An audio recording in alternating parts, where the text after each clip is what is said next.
Muchas gracias.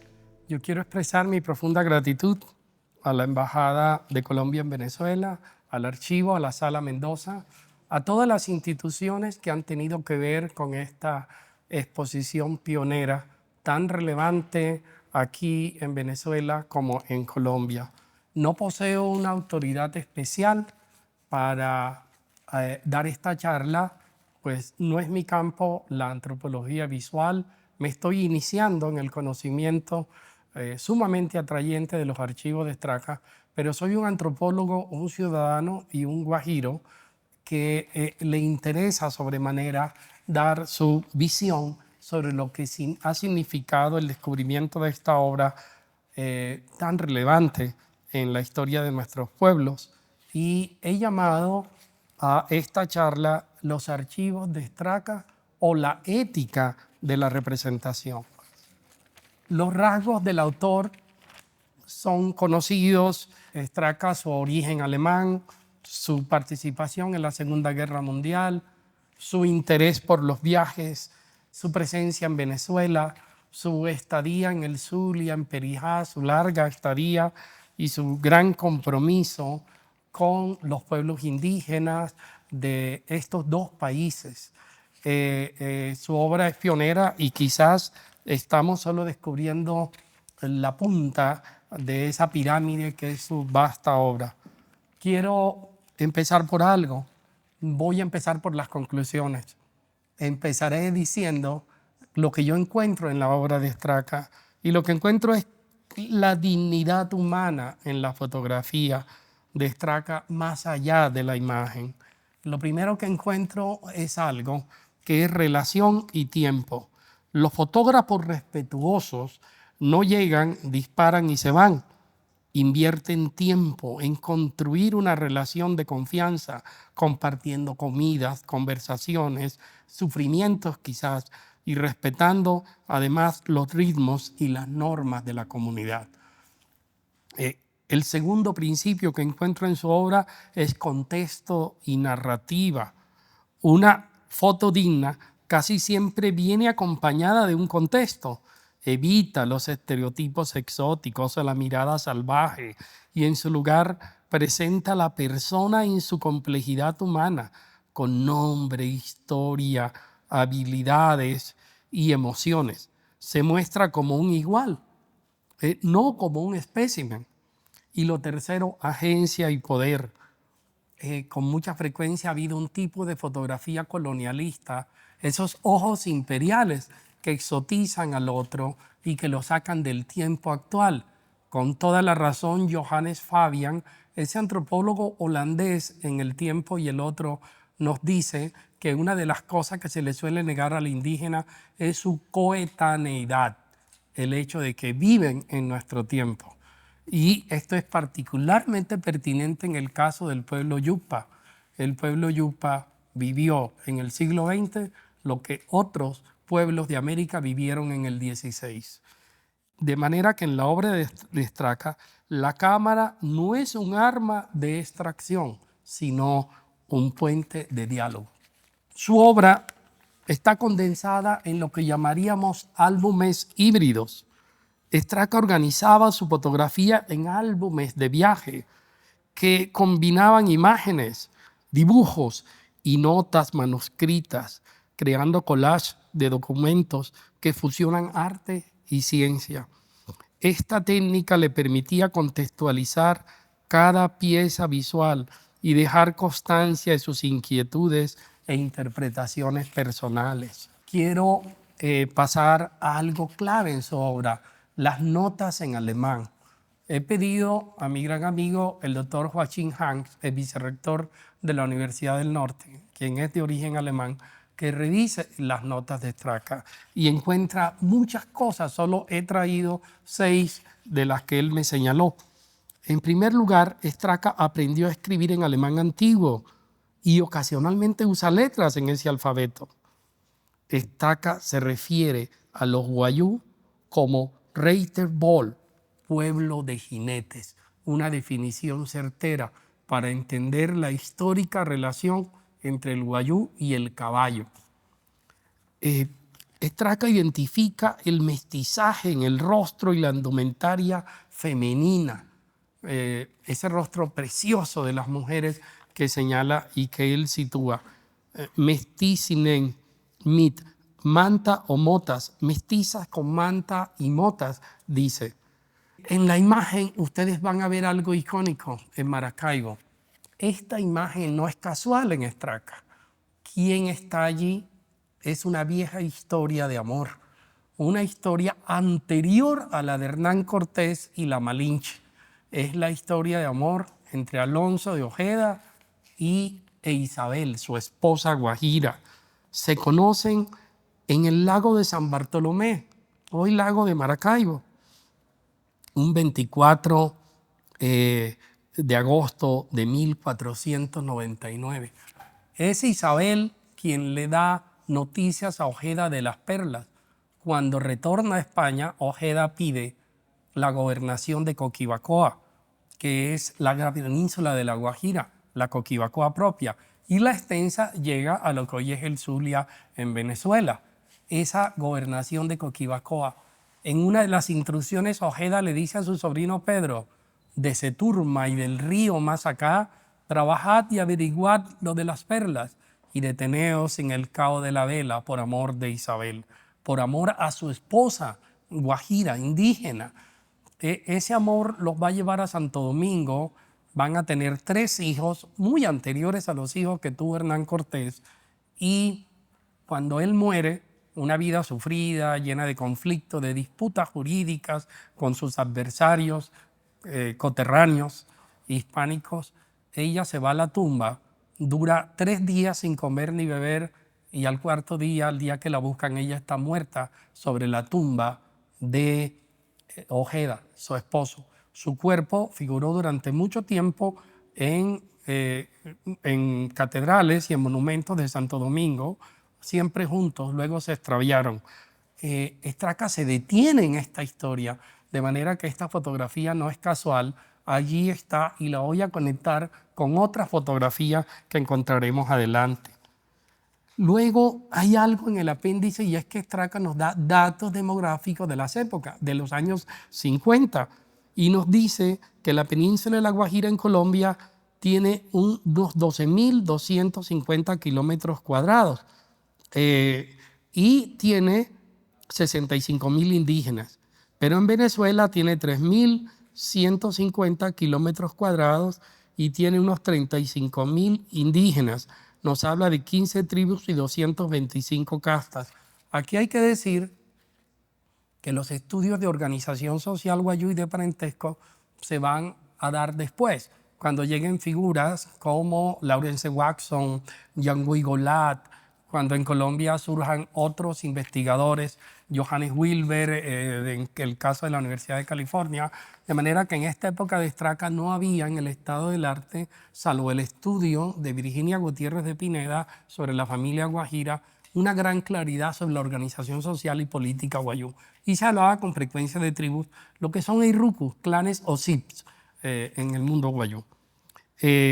También dice algo que llama la atención, hace un registro meteorológico de la época, y lo dice en alemán: 11 meses sin una gota de lluvia. 11 meses. Presenció una gran sequía cuando él hizo ese recorrido. ¿Qué caracteriza su obra, sus técnicas? El retrato frontal y espontáneo.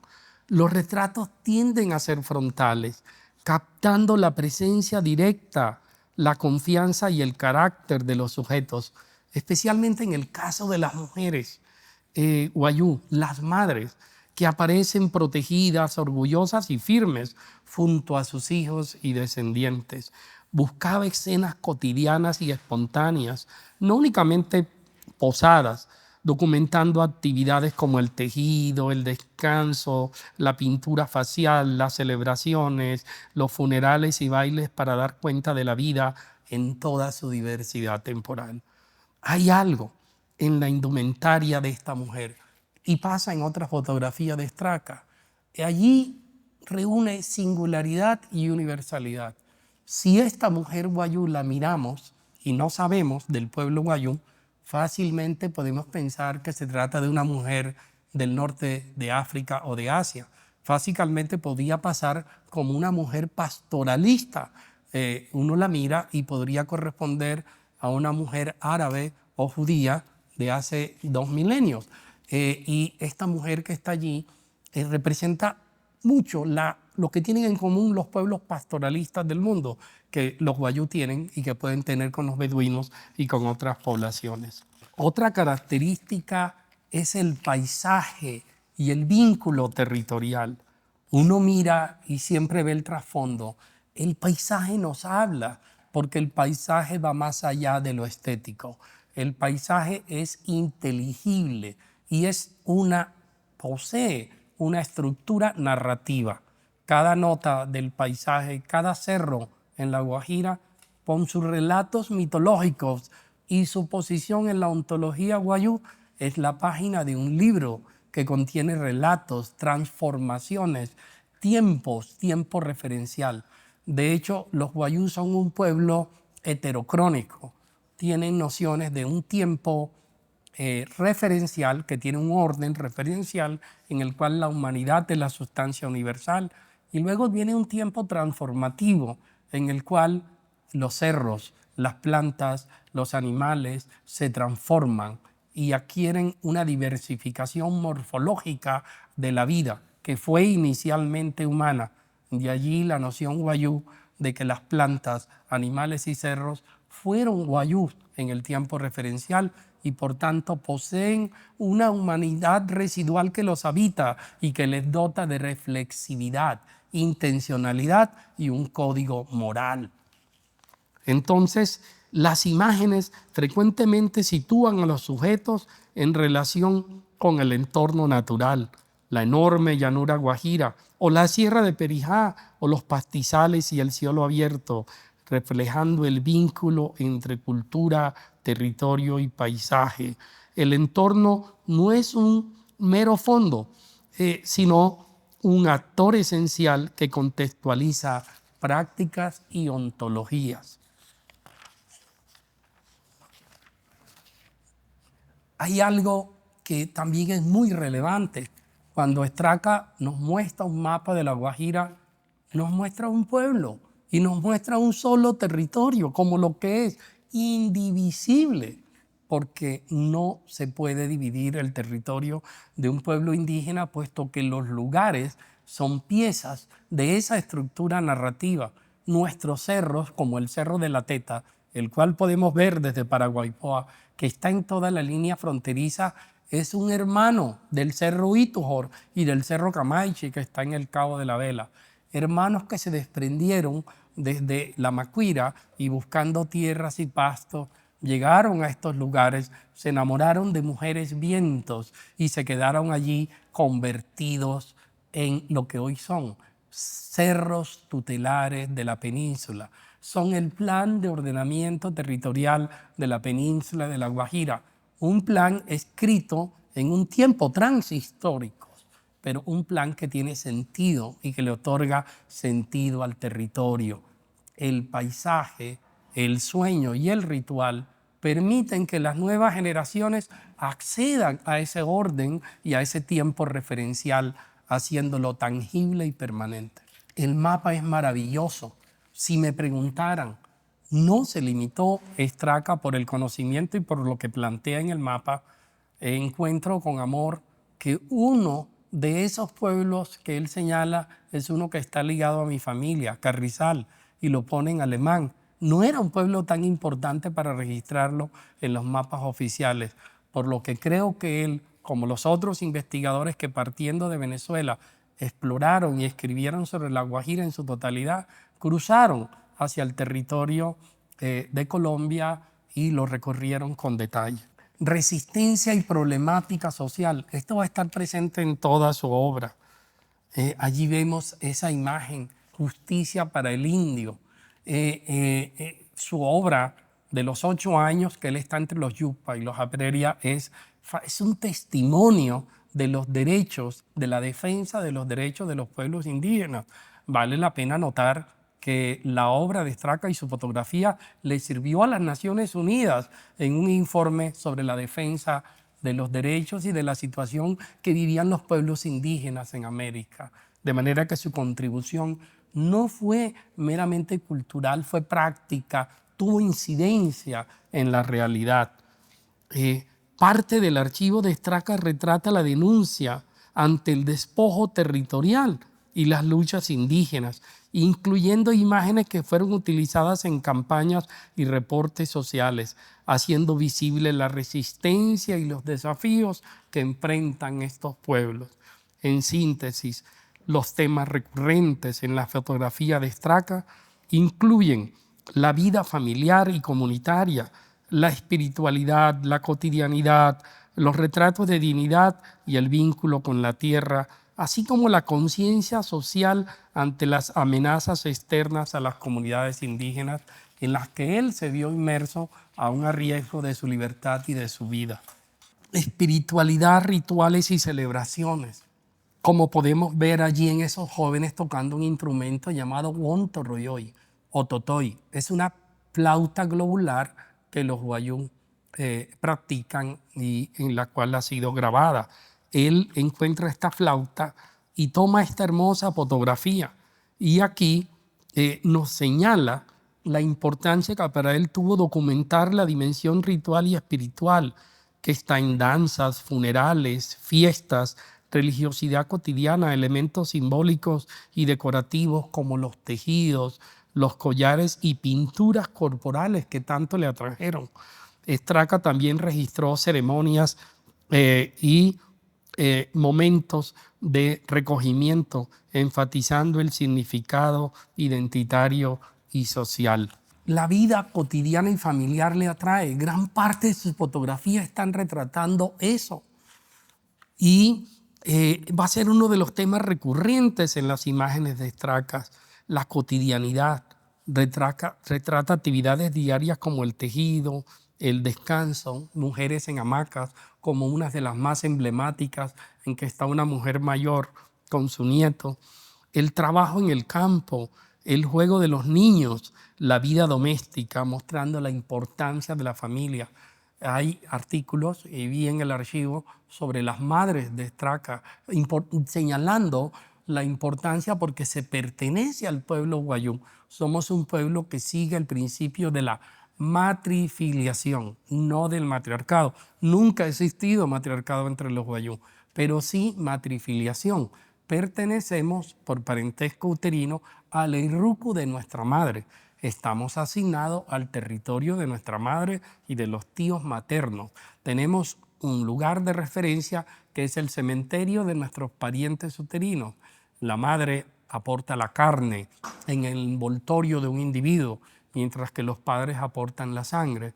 De manera que Eiruku, que traduce clan, literalmente podría ser carne, carne. Los velorios wayuu son exaltaciones de la carne congregada de los parientes uterinos, la carne consumida de los animales sacrificados y la carne destruida y transformada de nuestros parientes fallecidos.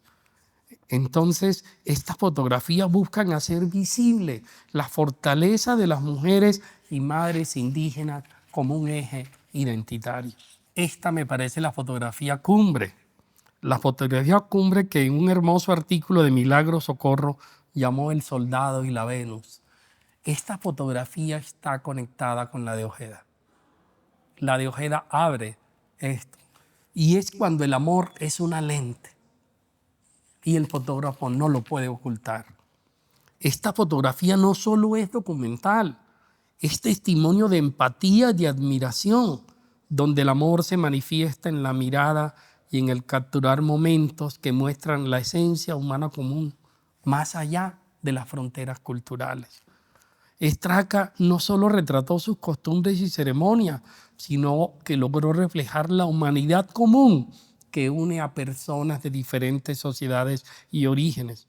Por ejemplo, en esta foto icónica de una joven wayuu pintándose la cara ante un espejo, Straca capturó un momento íntimo que destaca la belleza la identidad cultural y la sensibilidad compartida entre culturas distintas.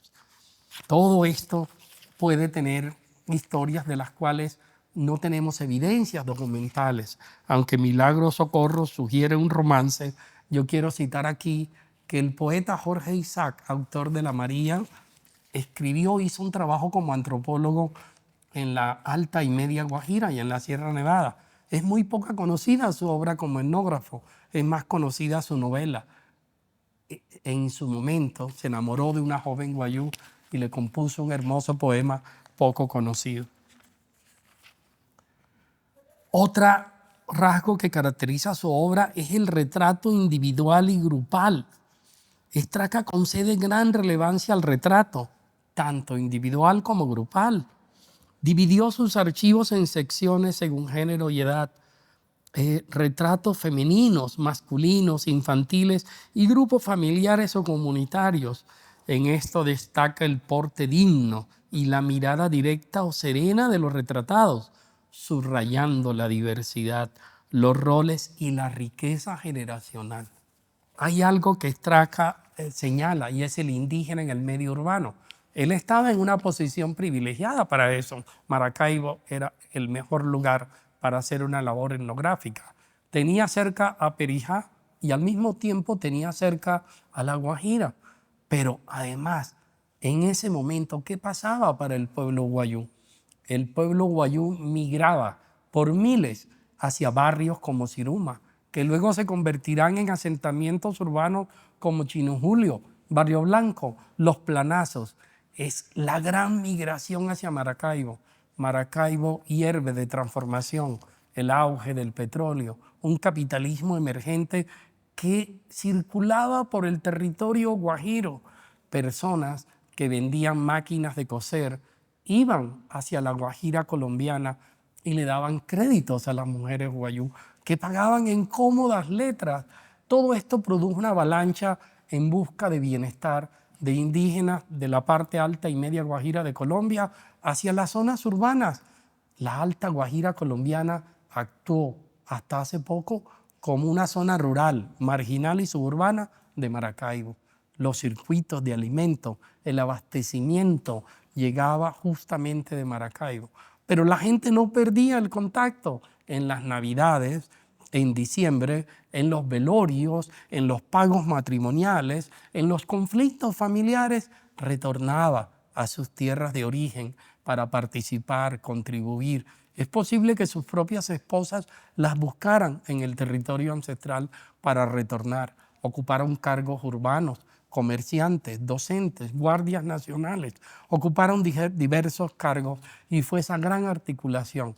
Luego, entonces, esa parte del medio urbano lo va a registrar y va a registrar los cambios en la urbanización. Por ejemplo, en su álbum en alemán pone Siruma. Siruma en Guayunequit significa nubes, no es el cielo cristiano, quiero también ser exacto.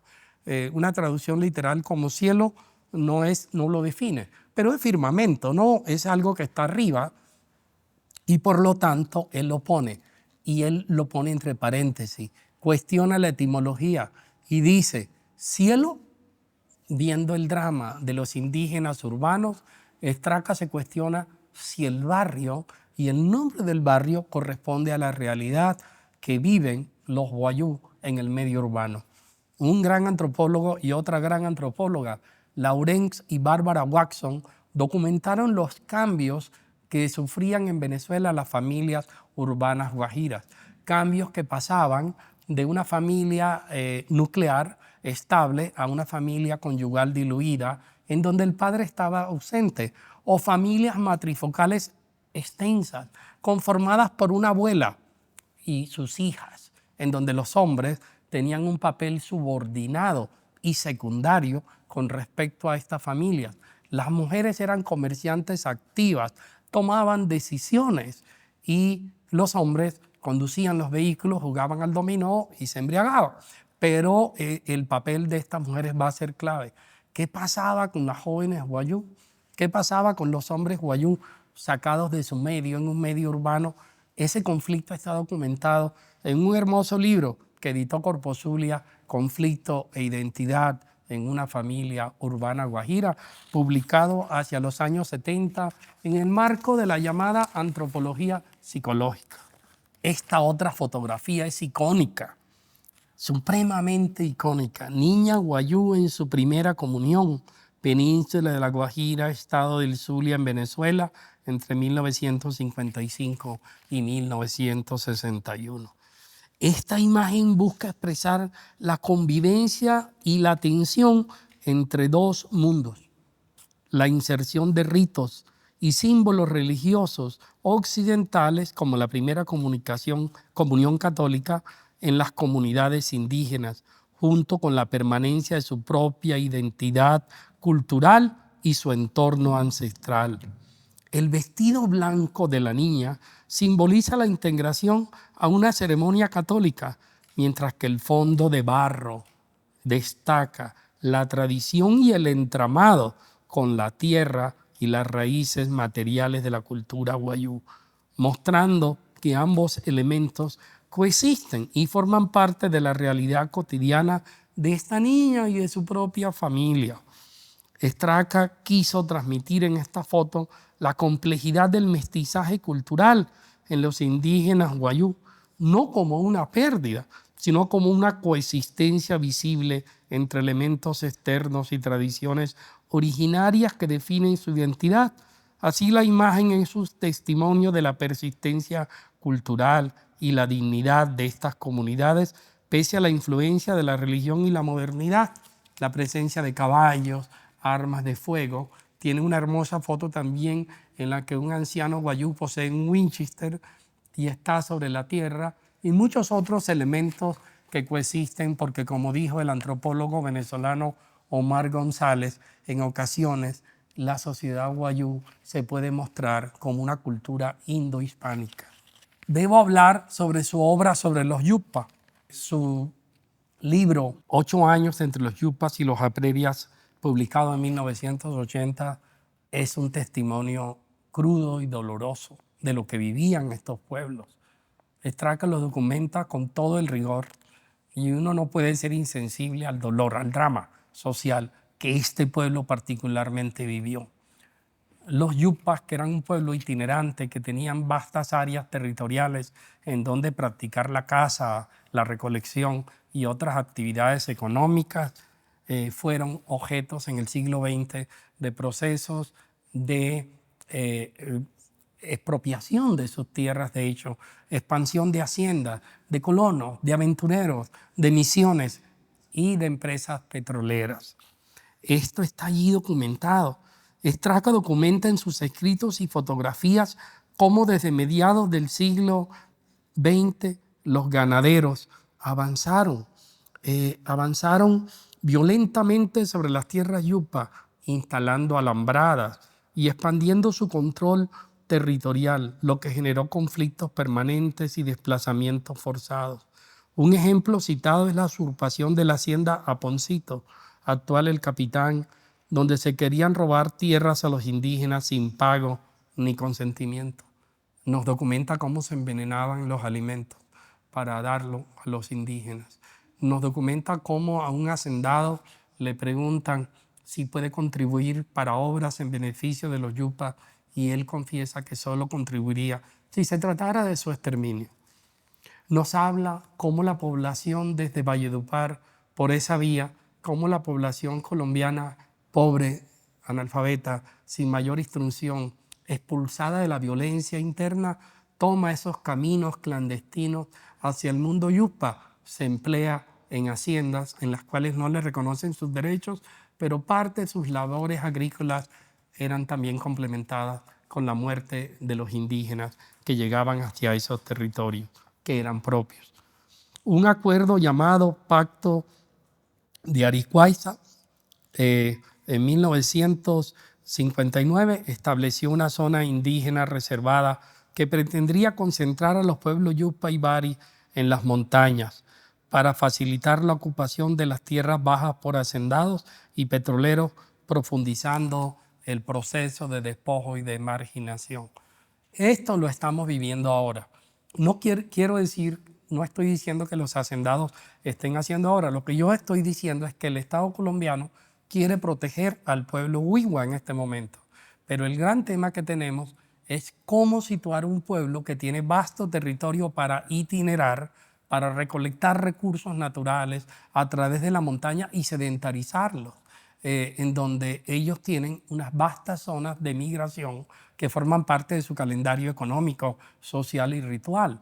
Entonces, aunque haya la voluntad de hacerlo, nos encontramos con que esas tierras hoy, a pesar de la voluntad del Estado y de las demandas del pueblo yupa que le restituyan sus tierras, están hoy ocupadas, porque todo ese proceso del 19 y del 20 implicó una gran pérdida de lo que era su territorio ancestral. Aquí podemos ver las diversas fotografías. Si uno mira en la derecha, aunque vemos a una mujer yupa sin su vestimenta oficial, sí se nota la dignidad y el reconocimiento que Straca le otorga a esta mujer. Y las otras son diversas fotografías que él toma a lo largo del tiempo extenso en que estuvo, se ganó la confianza y pudo convivir con ellos. Estas fotografías no solo documentan aspectos físicos y culturales, sino que también remiten a temas más amplios que Straca aborda: la lucha por la tierra, el desplazamiento, la invasión de externos y la compleja convivencia entre tradición y modernidad entre estas etnias indígenas. Su tarea, su libro, que es una lástima que no tengamos un libro similar sobre los wayuu, que tendría hoy un valor etnográfico histórico inconmensurable, pero lo tenemos sobre los yupa. Y en esta obra, dignificar a los yupa parece ser su tarea más importante. En el acercamiento a las comunidades, Straca se integró en sus actividades, desarrollando vínculos de confianza y evitando actitudes intrusivas o voyeristas. Su fotografía buscó dignificar a los sujetos, resaltando roles, identidades y prácticas cotidianas más allá de la simple dimensión folclórica o artística. De esta forma podemos ver cómo, como dije inicialmente, la fotografía no es una fuente de extractivismo cultural, sino un puente para el diálogo intercultural. Muchas gracias.